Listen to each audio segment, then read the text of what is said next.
안녕하세요. 마음공부 시간입니다. 권도갑 교무님의 당신은 나의 거울입니다 라는 책을 읽어드리면서 마음 공부를 하는 채널이에요. 읽어보면 그 말이 딱 맞고 책이 너무나 공감이 가고 그러면서 내 스스로 힐링이 되고 뭔가 해결책을 스스로 찾아낼 수 있는 그런 책이어서 정말 많은 분들께 소개해드리고 싶지만 유튜브 말고는 제가 다른 방법이 없어서 이렇게 권도갑 선생님께 허락을 받아서 책 전체를 읽어드리는 걸로 이렇게 시작을 하고 있는데요. 오늘은 이제 우리가 이렇게 이제 온삼 마음일기라고요. 이렇게 표가 두 개가 보일 거예요. 이 온삼 마음일기 1과 온삼 마음일기 2, 이 두 가지의 표를 뭐라고 말씀하시냐면요. 마법의 박스라고 부르는 마음일기 창이라고 표현을 하시더라고요. 제가 읽어드리겠습니다. 위의 표는 제가 마법의 박스라고 부르는 마음일기 창입니다. 표 안에 자기 마음을 정리하다 보면 그동안 전혀 보지 못했던 진짜 내 모습을 쉽게 발견할 수 있습니다. 마음을 명료하게 보려면 기록하는 습관을 들여야 합니다. 그렇지 않으면 자신이 화를 낸 줄도 모르고 지나가 버립니다. 그러나 자기만 모를 뿐 옆 사람은 알지요. 물론 행복하고 기분 좋은 마음도 있겠지만 대부분의 문제는 어두운 감정을 통해서 드러나고 그 해결책도 찾을 수 있기 때문에 이를 적는 겁니다. 갑자기 시부모님을 모시겠다는 남편 때문에 속이 상한 부인의 사례를 살펴보겠습니다. 현실의 창에 화나고 속상하다. 남편은 자기 마음대로 집안일을 결정한다. 이렇게 적습니다. 현실의 창에 강물 그림을 넣은 것은 그 사이에 건너지 못할 강이 흐르고 있다는 표시입니다. 이 지점이 바로 문제를 풀어가는 실마리죠.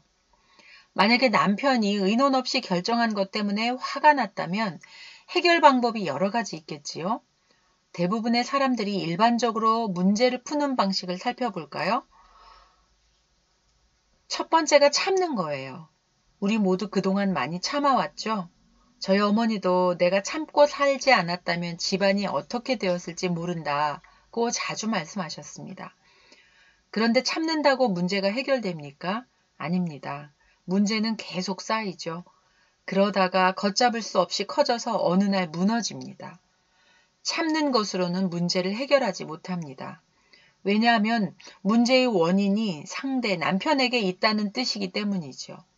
참으면 그 순간에는 문제가 안 되겠지만 상대에게 눈에 보이지 않는 마음의 미움과 분노가 전해집니다. 그렇게 내 안에 상대에 대한 미움이 차곡차곡 쌓이다가 어느 날 폭발하죠. 그때 상대방은 이해를 못하고 힘들어합니다. 이유 없이 갑자기 쏟아내니까 상대방 입장에선 당황스럽죠. 참는 것은 계속해서 상대를 미워하는 방법이 됩니다. 그 다음에 많이 쓰는 것이 피경입니다. 미운 사람을 피하고 만나지 않는 것입니다. 이것도 문제는 당신한테 있어 하는 전제가 있기 때문에 역시 근본 해결책이 될 수 없습니다. 현실은 어떻습니까? 문제는 언제나 나에게 있기 때문에 헤어져도 또다시 그와 비슷한 사람을 만나게 될 것입니다. 물론 잠시 나를 들여다보기 위해서 피하고 멈추는 것은 괜찮습니다. 세 번째로 우리가 많이 쓰는 방법은 다른 사람을 가르치고 고치려 하는 겁니다. 문제가 나한테 있는데 상대를 가르치려고 한다면 어떻게 될까요? 더 어려워지죠. 갈등이 끊이지 않고 일어납니다. 네 번째는 용서하고 이해해 주는 것입니다. 상대의 입장이 되어서 용서하고 이해해 주면 그때는 마음이 좀 풀리지요. 하지만 내면의 문제는 해결되지 않습니다. 문제는 상대에게 있지만 내가 넓은 마음으로 포용해 준다는 마음이 깔려 있습니다. 내가 용서한다고 할 때는 이미 강한 에고가 뒤에 도사리고 있습니다. 오히려 자신이 용서를 빌어야 하는데도 상대를 용서하는 것으로 문제를 풀려고 합니다. 그럴 때 현실에서는 문제가 더 생깁니다. 이미 용서를 했는데 상대가 다시 문제를 일으키면 더 크게 화를 냅니다. 다 용서해줬는데 그럴 수가 있느냐는 분노마저 생깁니다. 이런 식으로 10번을 용서한들 문제가 해결되겠습니까? 진정한 용서는 자신의 문제를 보고 깨달아 알 때 가능한 것입니다. 상담한 부인과 대화를 나누어 보았습니다.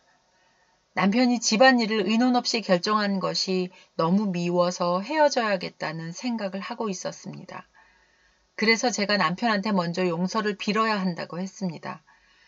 그랬더니 처음에는 몹시 억울한 듯 내가 왜 그래야 합니까? 하고 반문하더군요. 그래서 제가 남편이 의논 없이 시부모를 모시겠다고 결정하게 한 사람은 누구일까요? 하고 물었습니다. 원인 제공을 누가 했습니까?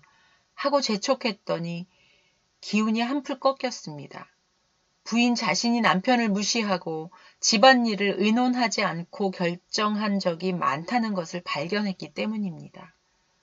집안일을 남편 마음대로 결정하도록 하는 원인을 자신이 제공해 놓고는 남편을 권위적이라고 판단하며 용납하지 못했던 것입니다. 사람들은 자신이 한 행동은 잊어버리고 상대방만 탓합니다. 결국 부인은 남편에게 잘못했다고 용서를 빌었고 그러자 마음이 편안해졌다고 했습니다. 얼마 후 부모님들이 함께 살지 않겠다고 해서 그 일은 한때의 해프닝으로 끝났습니다. 실은 부인이 자신의 문제를 살피고 남편에 대한 미움을 거둬들이니까 현실의 문제도 자연스럽게 해결된 것입니다. 예를 들어서 이렇게 예화를 오늘은 쭉 읽었는데요. 읽어보면서 또 제가 읽었지만 읽어보면서 상대방이 저러는 것에는 나에게 분명한 이유가 있구나를 또 깨닫게 하는 시간을 갖습니다. 여러분 우리 이렇게 하루하루 하나하나 차곡차곡 마음의 공부 한번 꾸준히 해보도록 해요. 오늘도 도움이 되셨으면 좋겠습니다. 감사합니다.